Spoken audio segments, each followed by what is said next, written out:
Dealing with death can be a very traumatic and personal thing for people. Losing a family member or a loved one is hard, and people can often go through these several stages of grief multiple times. I don't want to get too personal here, but I've so far been quite lucky, and I've not lost a close family member. But I did, however, lose a friend while I was in university. In fact, he lived right next door to me.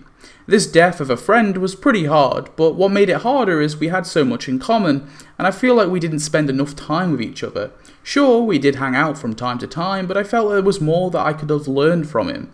But I guess we can't see what the future holds. Grieving is a perfectly natural thing. Interestingly, it can be observed in primates. If a baby gorilla or chimpanzee dies, the mother will often carry the baby around for 7 days after its death. The mother will start by grooming and giving the corpse more attention before eventually they will be silent and quietly mourn their offspring's death, before, after several days, finally letting go of their young one. This grief comes in stages before the gorilla or chimpanzee mother is able to finally move on from the death. Humans go through a similar stage of grief, often cited as the 7 stages of grief. There have been multiple interpretations of these several stages, but they all roughly chart the same path for someone who has lost someone they love. Segue into The Simpsons. The Simpsons is a show that has often shown death as something permanent and long-lasting. Maude Flanders, Krusty's father, and one of the very first scenes of the show tells us that Snowball 1 has died. All these deaths and the episodes that depict them are good and show how the characters go through their grief, but I want to focus on arguably one of the best character death episodes on the show. That being the episode Round Springfield and the death of Bleeding Gums Murphy.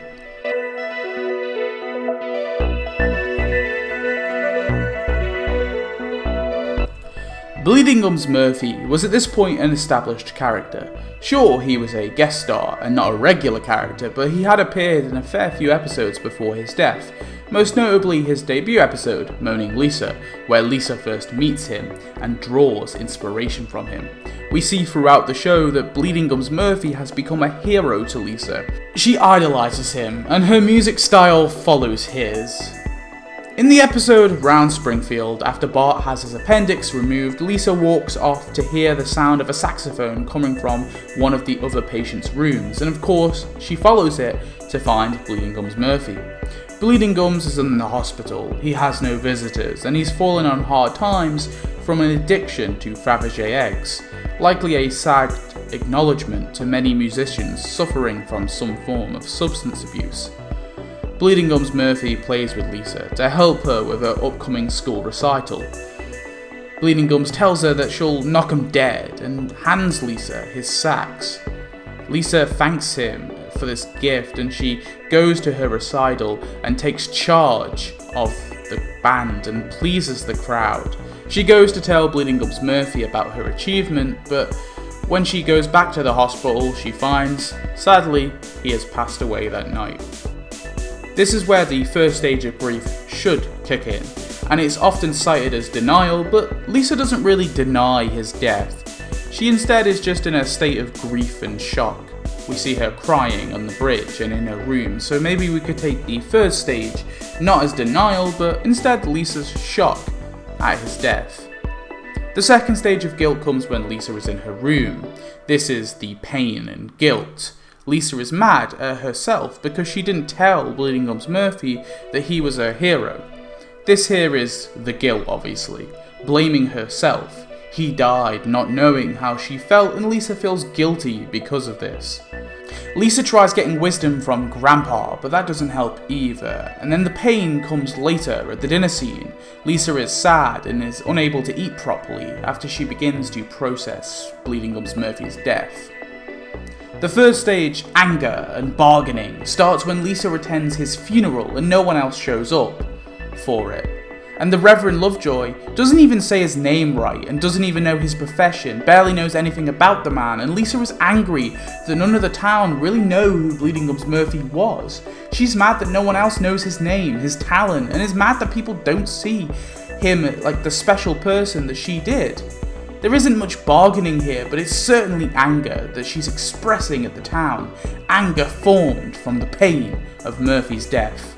And Lisa wants to honour Bleeding Gums Murphy's memory, but doesn't know where to start. Marge tells her to try get the jazz station to do a tribute to him, but the jazz radio player dude doesn't have his album, and the station doesn't really reach many people. Lisa goes to Comic Book Guy and tries to find the album, but it's $250, and when Comic Book Guy learns that Bleeding Gums is dead, he increases the price to $500. She finds some money, but it's just Mr. Burns playing a trick on her, and this is where the fourth stage kicks in, depression. Everything Lisa tries to do to honour Bleeding Gums Murphy's memory, it doesn't seem to work. She's unable to do what she promised, and thus, at this point, is unable to move on from the pain of his death. Bart goes to blow his $500 that he got from the Krusty cereal scandal, but he doesn't blow it on the Pog or anything stupid. He instead buys Bleeding Gums Murphy's album. He visits Lisa in her room and gifts her the album. This is our fifth stage, the upward turn. Lisa finally sees hope and can finally try to honour Bleeding Gums Murphy's memory and make good on that promise. Lisa takes the album to the jazz station and they play the song, but like the jazz man said before, the song won't be broadcasted very far. But suddenly a lightning bolt causes the radio to broadcast all over Springfield, and the whole town begin to hear Bleeding Gums' jazz. With this comes the sixth stage of grief, reconstruction, and working through the pain.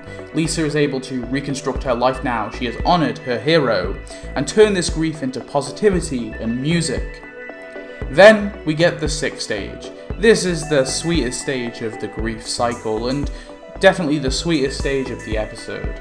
This is acceptance and hope and moving forward. This comes when Lisa sees Bleeding Gums Murphy once more in the form of a cloud. Maybe we can interpret this as something within Lisa's mind, or maybe we can see this as an actual supernatural connection from Bleeding Gums. Either way, Lisa is able to say goodbye to him, and also play one last duo with him.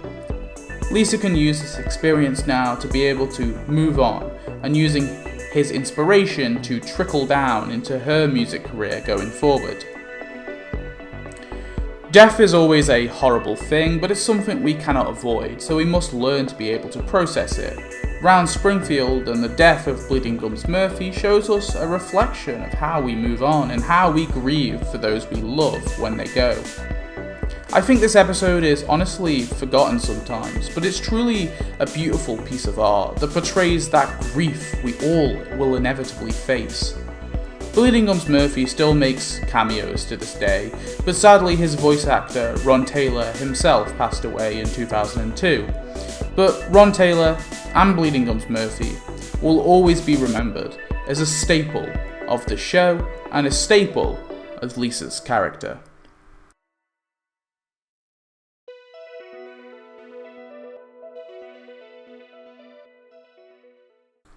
Thanks for watching this one. Sorry these only come out like once a month, but I'm just busy. If you would like to see some more Simpsons content from me though, over on my main channel I have a series called Simpsons Good or Bad, where I basically just review Simpsons episodes. I'll leave a link down below to the playlist.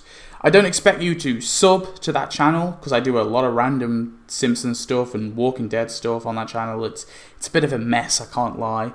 But I'd love it if you check out that Simpsons series and check out my Simpsons reviews. That'd be awesome. In terms of what's next for this channel, I really want to do a video on Invincible. I'm trying to find some form of theme, so any suggestions, please do let them down below. I don't want to just do a blanket review of the series. I'd kind of rather look at some theme like I've done with The Simpsons. So, you know, where I looked at LGBT representation, and the first thing I did, I looked at the history of tradition and how some traditions can harm animals in the second episode. In this episode, I went with a sort of nicer theme, which was just the 7 stages of grief, really. But I would like to try and find themes, basically, to connect to cartoons and try and draw something from them. You know, either draw a new portrayal from them, draw some form of new look on them, some outlook, you know, basically something like that. So anyway, I hope you enjoyed this video. I'll see you in the next one. See ya. Bye-bye.